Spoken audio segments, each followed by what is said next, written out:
Hurricane Humberto swipes Bermuda without catastrophic damage. CDEMA expresses appreciation for support to the relief efforts in the Bahamas. And the CARICOM Secretariat wraps up 2 weeks of wellness activities. Welcome to the CARICOM NewsTime for the week ending Friday, 20th September 2019. I am Tusankin English Francis. And I am Michelle Nurse.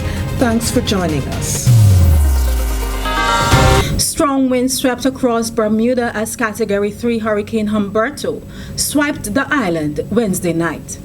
120 miles per hour winds left 80% of the island without power. The government said there were 17 minor incidents, including gas leaks, 9 medical incidents, and 3 structural fires that were not serious. Bermuda rarely sees storms as big and powerful as Humberto.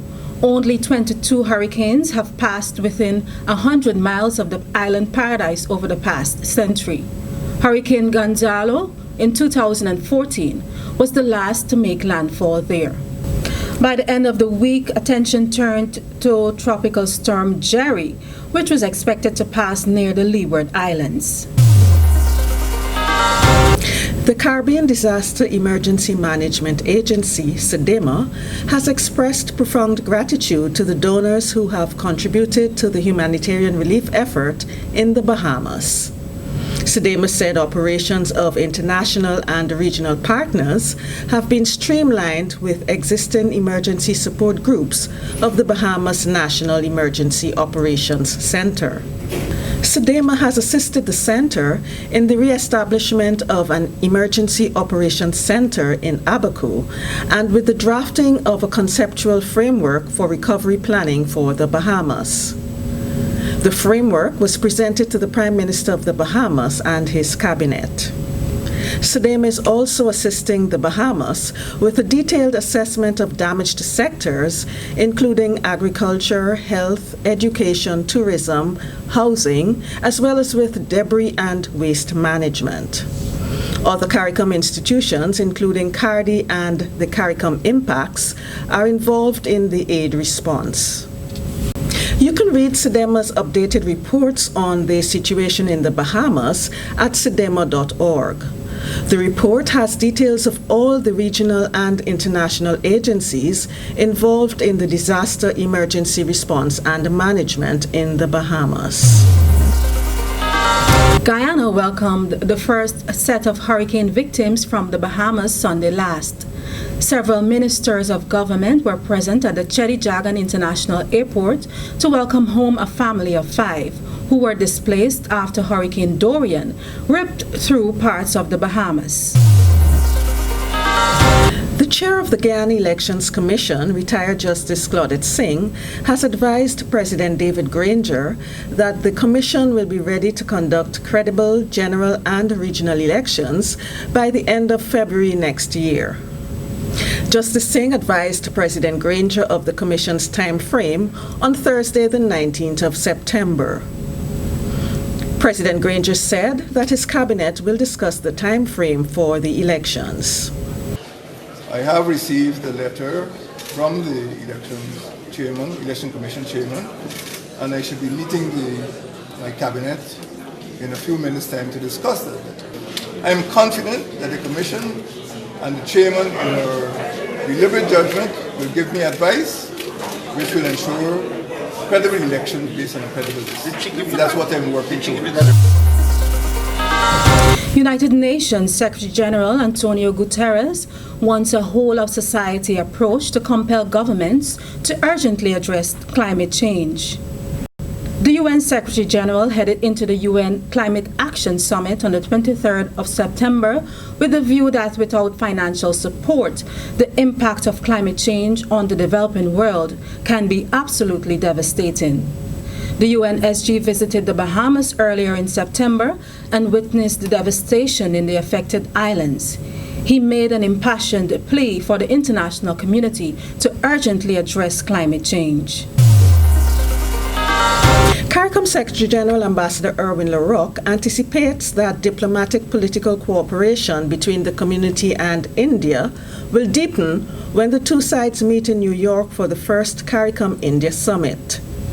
Heads of government of CARICOM will have discussions with the Honorable Prime Minister of India, Narendra Modi, on Wednesday, the 25th of September, on the sidelines of the 74th session of the United Nations General Assembly. The new ambassador of India to CARICOM, Dr. K.J. Srinivasa, is optimistic that this high-level engagement will pave the way for enhanced bilateral relations, particularly in the area of trade. He said during the period April 2018 to March 2019, India's trade with CARICOM was pegged at $674.32 million. Dr. Srinivasa said immense opportunities exist for CARICOM and India to further enhance bilateral trade in areas such as agriculture and food security, health and pharmaceuticals, small and medium enterprises, marine development and oceanography, and disaster management. CARICOM heads of government will address the opening session of the United Nations General Assembly. CARICOM representatives, including the Secretary General and Assistant Secretary General for Foreign and Community Relations, will also participate in several fora, including the United Nations General Assembly High-Level Dialogue on Financing for Development, the High-Level Meeting to review progress made in addressing priorities of small island developing states, and the UN High-Level Political Forum on Sustainable Development.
The creation of wealth through agriculture will be in focus at the 12th Regional Planners Forum on Agriculture slated for Belize City, Belize, later this month.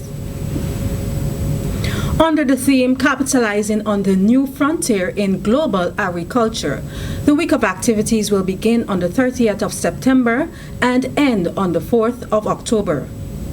A special meeting of the Council for Trade and Economic Development, COTED, and interagency discussions among the Caribbean Regional Fisheries Mechanism, CRFM, the Caribbean Agricultural Research and Development Institute, CARDI, and the Caribbean Agricultural Health and Food Safety Agency, CAFSA, will be the high points of the week.